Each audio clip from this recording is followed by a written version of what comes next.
Yun, magandang araw po sa inyo lahat. Welcome po sa Makapili TV.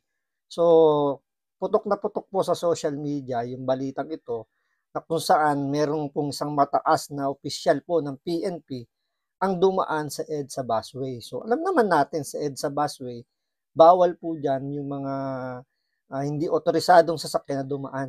So, meron lang specific na mga personalidad yung pwedeng dumaan dyan. So, yung mga top official natin, 5 lang po yan, yung Presidente, Vice President, Supreme Court Justice, Speaker, Senate. So, sila lang po yung mga allowed na gumamit ng EDSA busway. So, may mga konsiderasyon din dyan, yung mga ambulansya, pero kailangan pang patunayan kung emergency yung kailang pakay, kaya sila dumaan doon sa EDSA busway. Ngayon, sa nangyaring issue na to sa EDSA busway, nadulas yung taga-HPG kung sino yung sakay ng kanyang kinokonboyan na sasakyan.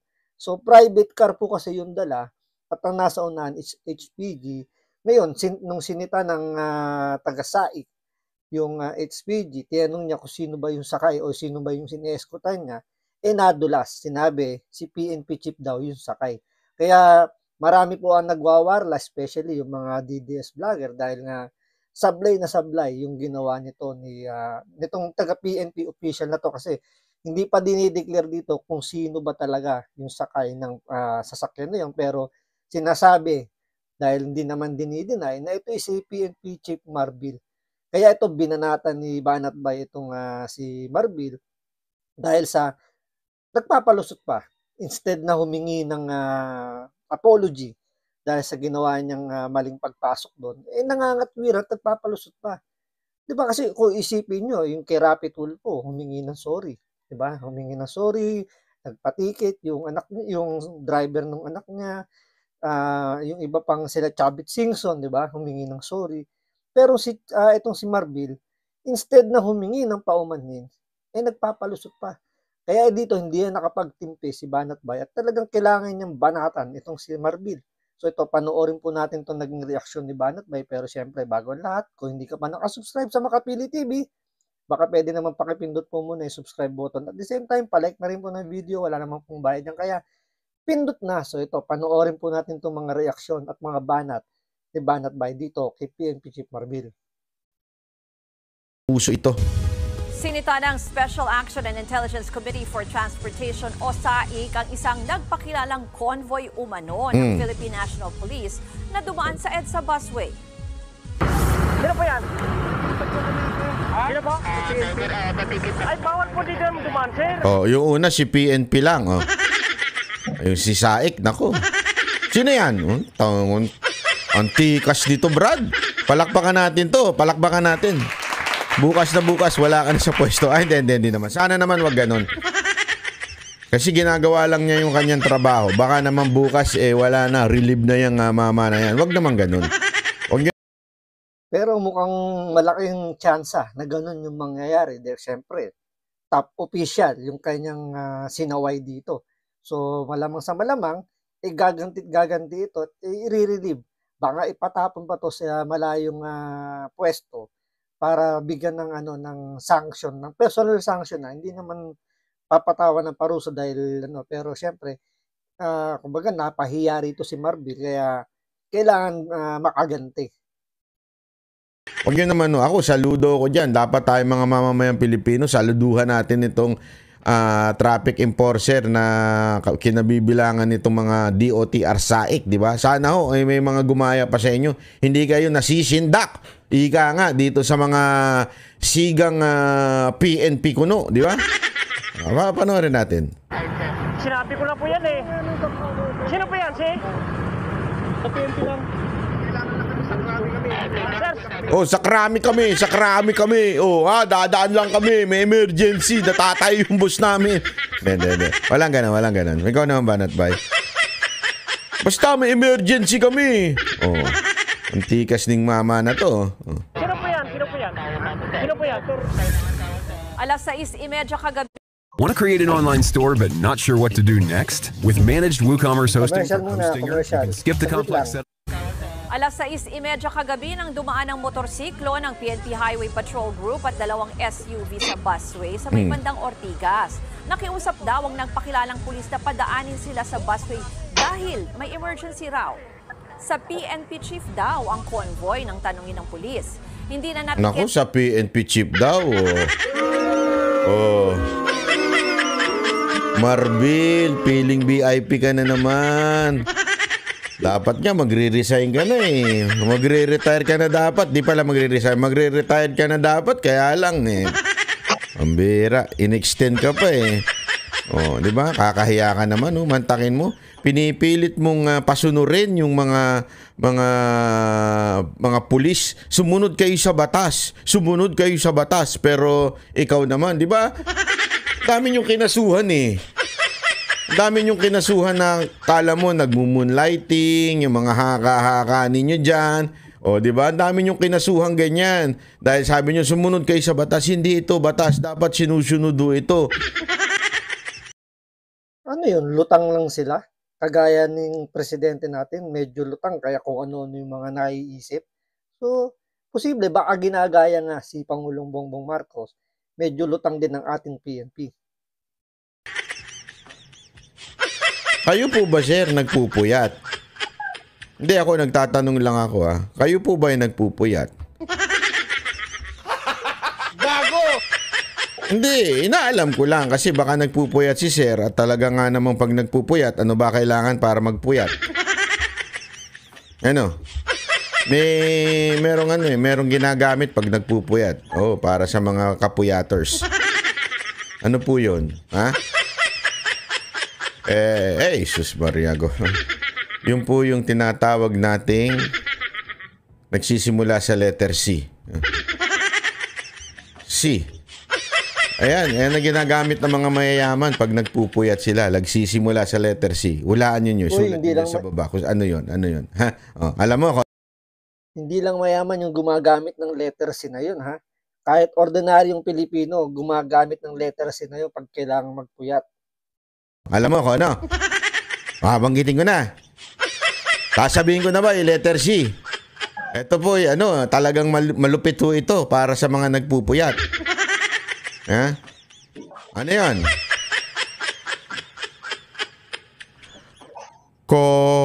Nako, anong ko?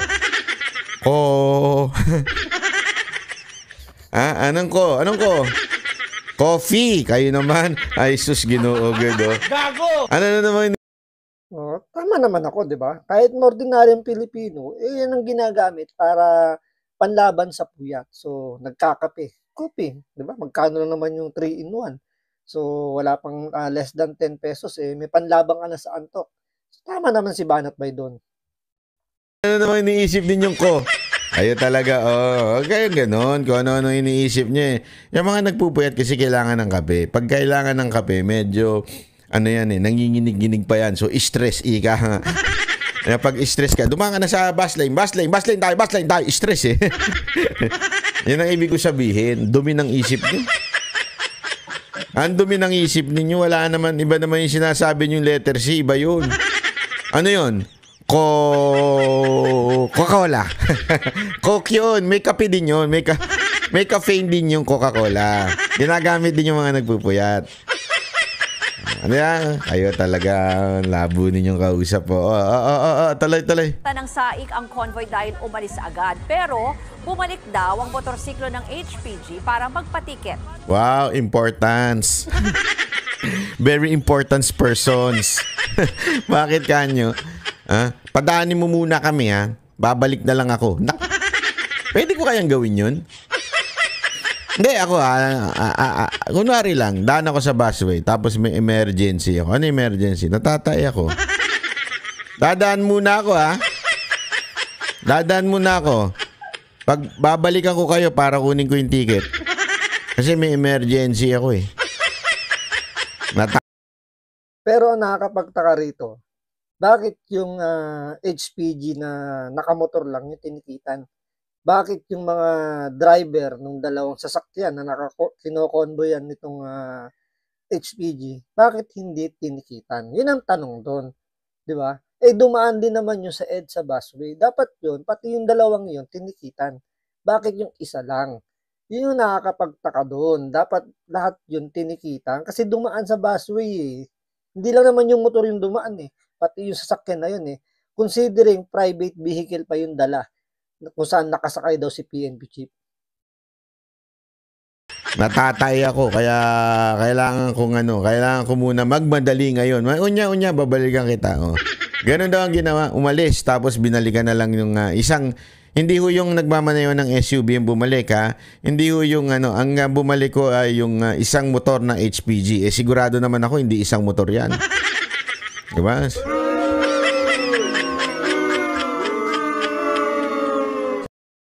So, di ba? Hindi lang isang motor yung dumaan diyan. Kasi hindi naman pwedeng ang escortan mo top official tapos isang motor lang. So, malamang yan, 4 ang nandiyan. Meron sa dalawang gilid, meron sa likod, meron sa unahan. So, bakit isa lang yung tinikitan? Sabi ko sa inyo, Sir PNP Chief Marbil, alam mo, tadhana na ang mag-re-reveal sa'yo. Oh, yung totoo mong kulay. Kasi masyado kang nagbabida-bida dyan sa PNP. Di ba? Nagbida-bida ka dyan eh. Tapos inusig mo pa yung maayos na tao. Katulad ng ginawa nyo, pinagbintangan nyo na kung ano-ano itong si Pastor Kibuloy. Di ba? Ano nangyari sa inyo ngayon? Diba? Yung mismong tadhana ang nagre-reveal ko anong klaseng tao kayo. Kayo na po mga kababayan ang humusga kung anong klaseng tao ito si PNP Chief Marbil. Kinumpirma naman ni PNP spokesperson Jean Fajardo ang insidente. Commercial. Saglit lang, commercial muna tayo. Enjoy 100%. Jean Fajardo ang insidente, giit ni Fajardo hinahabol daw ng convoy ang isang importanteng closed-door meeting. May meron naman po dun sa guidelines kapag ang mga PNP officers po ay urgent at emergency in nature ay po pwede naman pong dumaan po. Pero hindi na po nakipagtalo po itong convoy at nakiusap na lamang po na hayaan po munang maihatid po yung ating officer po sa Camp Crame at bumalik po sila para kunin po yung ticket na. Mga kapatid, Grabe. Ayan So, ang inaano nila ngayon, senior officer. Sus, Ginoo kayo. Hindi nyo pa masabi kung sino. Talagang senior officer. Palakpakan natin. Ang lulupit ng nyo. Ito. So, tingnan natin. Sino ba itong senior officer kuno nila? Alamin natin sa kanilang tagapagsalita. Ito na yung kanilang bagong tagapagsalita at tingnan ninyo kung paano magpalusot to. Panoorin po natin kung paano magpalusot ang PNP ngayon. Ang hirap ng trabaho ng itong bagong PIO na to. Biruin mo, ipagtatanggol mo yung mali. Alam mong mali sa sarili mo pero kailangan mo ipagtanggol dahil ito'y utos sa'yo. So napakahirap ng trabaho. Dapat to malaki dagdagan to na sweldo ni Marbil Diba? For extra effort. Kumbaga yung ipagtanggol mo yung mali talagang magandang talent 'yan. Bibihira makakagawa niyan. Ang hirap kasi magsinungaling Sa totoo lang mga kababayan, kahit anong galing mo pagdidepensa, pag ikaw nagsisinungaling, lalabas ang katotohanan. Kaya delicate su talaga kayo. Mga kababayan, wag natin itong si spokesperson Trabaho lang niyang bigay ng kanyang mensahe nang nanggagaling sa taas. Walang iba kundi si PNP Chief Marbil. So wag natin siyang anuhin kasi napag-utusan lang naman po siya Ano naman naging dahilan ng mga pulis Sumusunod lamang po kami sa utos. Yan ang sinabi sa amin, sunod lang kami. Ano mahirap sa atin mga kababayan sunod-sunuran talang sa utos Sumusunod lamang kami sa utos. Utos lang ito pasensya na. Ang sinasabi po natin na ito po sila po ay yung mga senior officers ng PNP na nung panahon na yon ay kailangan ng presensya na makabalik dito sa national headquarters dahil po sa operasyon na officially po i-declare po ni SILG. Yeah, malinaw. Linawin natin, ano sinabi niya? First, hindi niya pinangalanan. Senior officer lang ang sinagot niya. Mamaya, meron kasing argumento si Marbil kung bakit hindi dapat pangalanan daw. Okay? So, kung ganyan ang argumento mo, tablado ka na naman. Tablado ka. Mamaya, paparealize ko sa iyo yung iyong dahil daw sa nature ng kanilang trabaho, dapat hindi daw inire-reveal kung sino yun. Dapat daw tinakpan yung plaka. Dapat daw hindi binabanggit yung pangalan. Kaya hindi nila binabanggit kung sino yun. Wow. Very important kayo, ha?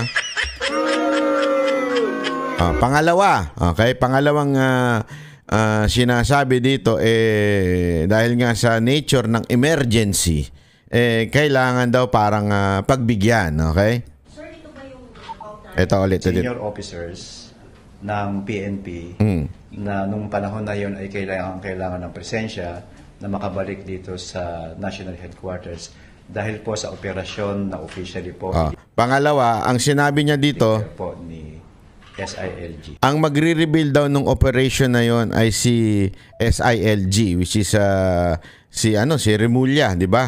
Yung DILG secretary, siya daw magsasabi kung ano daw itong operation. Tandaan niyo yan, ha? Tandaan niyo yung dalawa nilang argumento na yan, ha?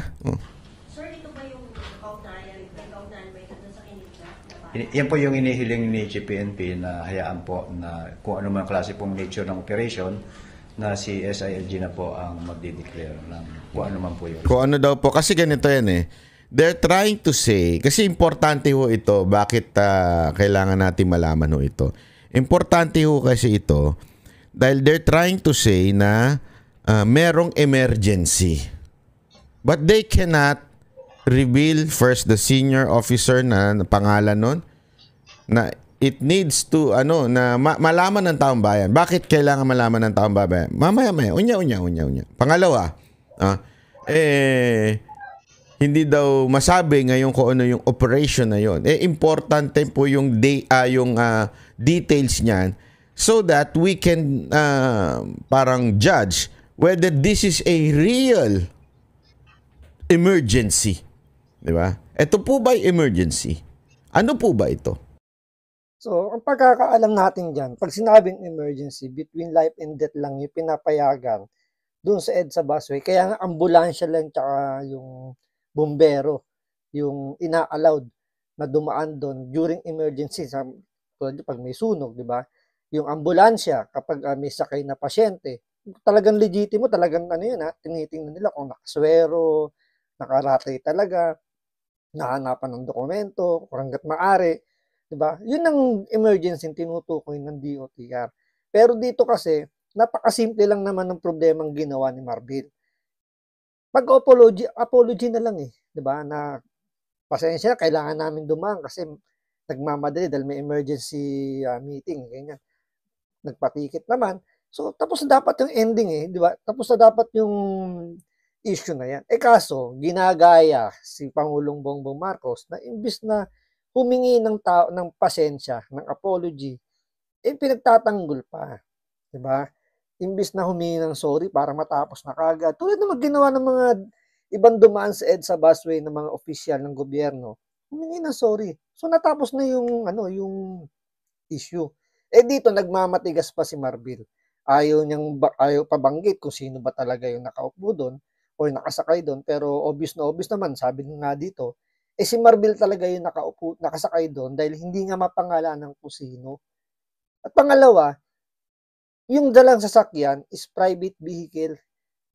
So, kung sinasabi nila na yung sasakyan dapat di raw pinakita yung plaka, di sana ang ginamit nyo yung official car ng PNP para at least kahit ipakita yung plaka, walang magiging issue. Ang problema, parang binabaligtad pa rito na may kasalanan pa yung SAIC dahil ipinakita ni reveal yung plaka ng sasakyan. So, ang ending dito parang gusto pang kasuhan ng PNP. So, ganyan po ang nangyayari sa gobyerno natin, sa mga namumuno sa atin na feeling entitled, na hindi sila pwedeng kastiguin, hindi sila nagkakamali. Simpleng apology, hindi magawa. So, abangan natin kung ano yung mga isasagot dito ni SIJ Remulla tungkol sa sinasabi ni Marbil tsaka itong taga-PNP spokesperson, kung ano ba talaga yung operation or kung ano ba, kumbaga ang nangyayari dito, nagtatago sila kay Remulla, kay DILG Secretary Remulla para ipagtanggol. So, yan ang aabangan natin. So, maraming salamat sa panonood. Ingat po kayo lagi. God bless.